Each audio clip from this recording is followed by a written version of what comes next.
एक बार फिर से आपके लिए लेटेस्ट जॉब नोटिफिकेशंस, ठीक है, के लिए आपके लिए लेके आया हूँ CGL, ठीक है, जो कि प्रत्येक ईयर आती है।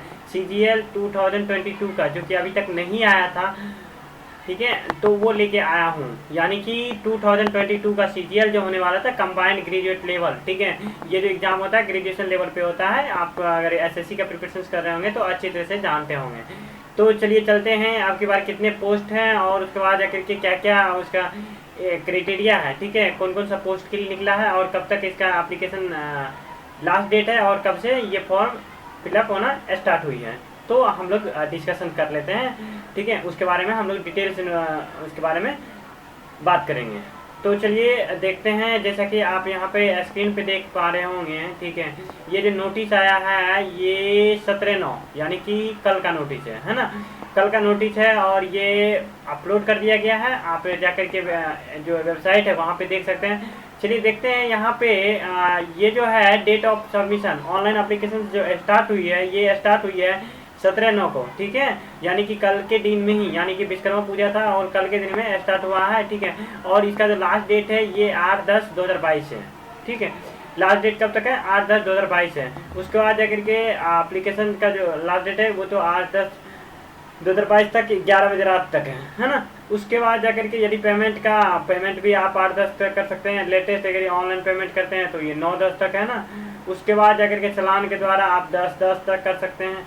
आप देखिए इसका एग्जामिनेशंस की बात कर लेते हैं, ठीक है।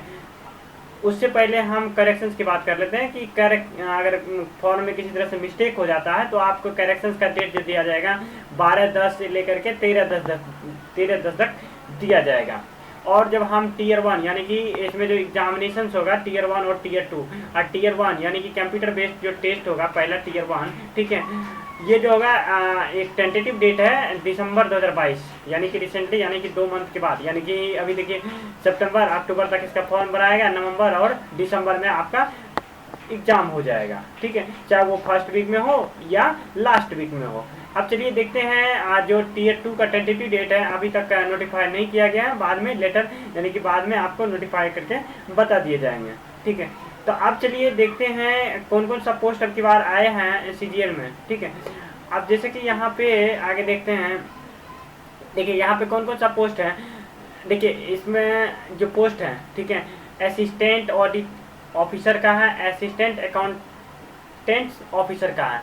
इसमें जो है पे लेवल होगा 8 लेवल होगा, ठीक है, जो इसका सैलरी बनता है यहाँ पे 47,600 से लेकर के 1,51,000, ठीक है, तो इतना बनता है। उसके बाद देखिए यहाँ पे ये जो पोस्ट होगा group B non gazetted post होगा, मिनिस्ट्रियल होगा, उसके बाद जाकर के दोनों इसी का ये, ठीक है।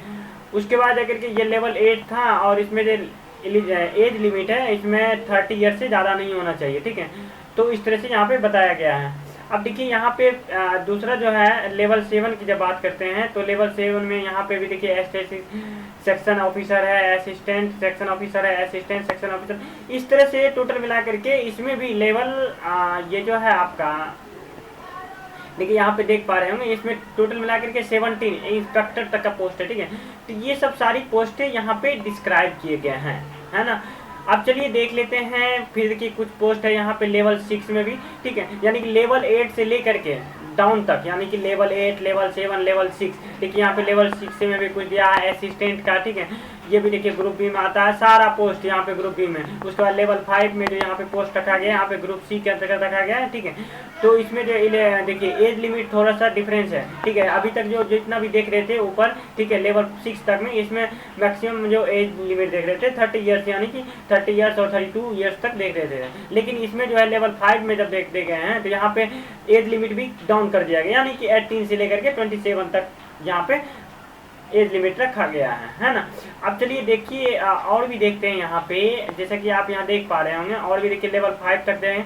अब देखिए लेवल 4 में भी है, देखिए लेवल 4 में भी यहाँ पे आपको टोटल मिला करके, ठीक है, तो लेवल 4 में भी 1 2 3 4 टोटल मिला करके 8 सर्विसेज हैं, 7 सर्विसेज है ना।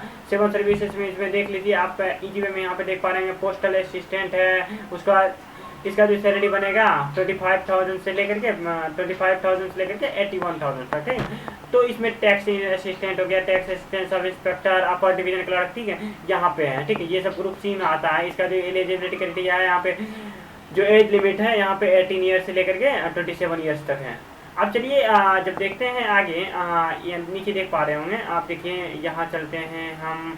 देखिए यहाँ पे ये सब तो जो कॉमन चीज़ें हैं सारी सर्विसेज में, तो ये सब चीज़ यहाँ पे कैंडिडेट को सिटीजन होना चाहिए इंडिया का या नेपाल का या भूटान का या तिब्बत 1962 से पहले का होना चाहिए, है ना। तो ये सब चीज़ें, ठीक है, तो वो सब चीज़ें परमानेंट सेटलमेंट होना चाहिए। उसके बाद कन्याकुमारी या जस्ट लाइक वही सब चीज़ें, ठीक है, जो सेंट्रल गवर्नमेंट सर्विसेज में रूल्स होती है ना।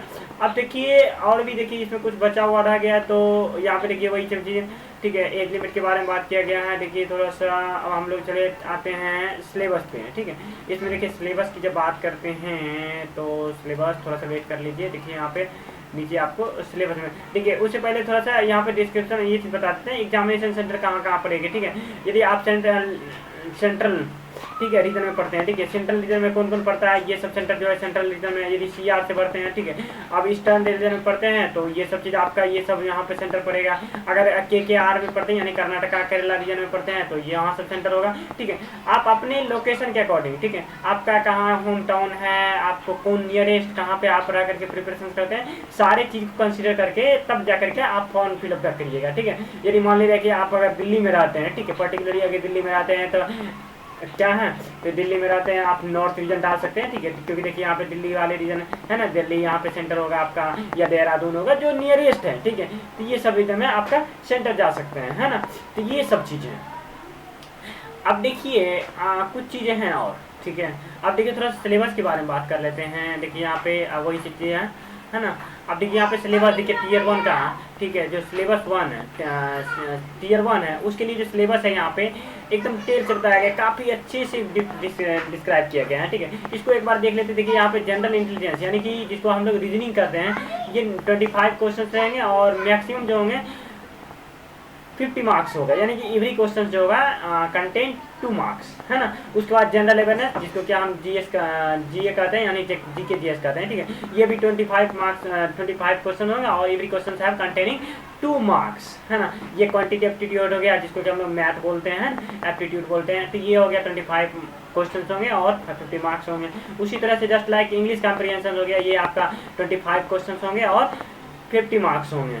तो टोटल मिला के ये जो एग्जामिनेशन होंगे टोटल 1 आवर, ठीक है, 20 मिनट्स के होंगे, इसमें 1 आवर्स के होंगे, है ना। तो टोटल कितना मार्क्स का 1 आवर्स के टाइम आपको दिया जाएगा और इसमें जो टोटल आपका मार्क्स होंगे काउंट कर लीजिए 200 मार्क्स का होगा और 100 क्वेश्चन होंगे, एवरी क्वेश्चन कंटेन 2 मार्क्स, है ना। और जो आपका जो वहाँ पे होगा सारे क्वेश्चन मल्टीपल चॉइस क्वेश्चन होंगे, है ना। उसके बाद जाकर के आप देख लीजिए यहाँ पे क्वेश्चन जो वहाँ पे दिया हुआ है हिंदी और इंग्लिश में दोनों में दिया हुआ है ना। तो ये सब चीज़ें है एक्सेप्ट इंग्लिश कॉम्प्रिहेंशन छोड़ के, है ना। और जो है डिडक्टेड होगा 150 सॉरी 1/2 0.5 मार्क्स डिडक्टेड किया जाएगा प्रत्येक रॉन्ग के लिए, यानी कि 2 गलत पे 1 सही को भी गलत मान दिया जाएगा, है ना। अब चलिए देखते हैं यहाँ पे Tier 2 के लिए थोड़ा सिलेबस के बारे में देख लेते हैं क्या क्या है Tier 2 में, है ना। उसके बारे में आप देख पा रहे होंगे यहाँ पे बताया गया है कि STM Tier 2, ठीक है। Tier 2 में भी देखिए जस्ट लाइक इसी तरह से यहाँ पे सेक्शनल, मैथमेटिकल, रीजनिंग, ये सब चीज़ें हैं, है ना। अब देखिए और भी देखिए यहाँ पे बताया गया पेपर 1 में क्या क्या होगा। पेपर 1 होगा, ठीक है, पेपर 2 होगा और पेपर 3 होगा। टोटल मिला के 3 पेपर्स होंगे आपको 1 डे, ठीक है। तो इसमें क्या क्या है देखिए पेपर 1 में जैसे कि आप देख पा रहे होंगे, तो इसमें जैसे कि ये जो है आपका पेपर 1 में देखिए मैथमेटिकल होगा, ठीक है, 30, इसमें सेक्शन 1 हो गया, ठीक है। सेक्शन 2 में फिर आपका इंग्लिश होगा, फिर जाकर के आप यहाँ पे जनरल अवेयरनेस होगा मॉड्यूल 2 में, फिर जाकर के कंप्यूटर से कुछ क्वेश्चन होंगे सेक्शन 3 में, ठीक है। तीसरा सेक्शन में यहाँ पे डेटा इंटरप्रेट है तो उसमें आपको टास्क पूछ दिया जाएगा उस तरह से, ठीक है, एंट्री करने का। तो ये सब चीज़ें हैं, ठीक है। अब देखिए और भी यहाँ पे देखिए फिर जाकर यहाँ पे इकोनॉमिक्स है यानी कि फाइनेंशियल से रिलेटेड है, ठीक है। इससे भी आपको क्वेश्चन रहेंगे, ठीक है। टोटल 100 क्वेश्चन रहेंगे और एवरी क्वेश्चन 2 मार्क्स रहेंगे, यानी टोटल 200 मार्क्स के होंगे, ठीक है। अब चलिए जैसे कि ये सारा चीज़ डिस्क्राइब कर लिए आप, देखिए लगता है शायद सब चीज़ यहाँ पे अब जितना जल्द हो सके आप लोग ये फॉर्म को डाल दीजिए ताकि किसी तरह से बाद में अगर प्रॉब्लम रहता है तो फिर आप उसको इम्प्रूवमेंट कर सकें, है ना। तो ये था CGL के बारे में जो लेटेस्ट डिटेल्स था, नोटिफिकेशन था। यदि आपको अभी भी कोई क्वेरी आएगी तो आप हमें मैसेज कर सकते हैं। Thank you.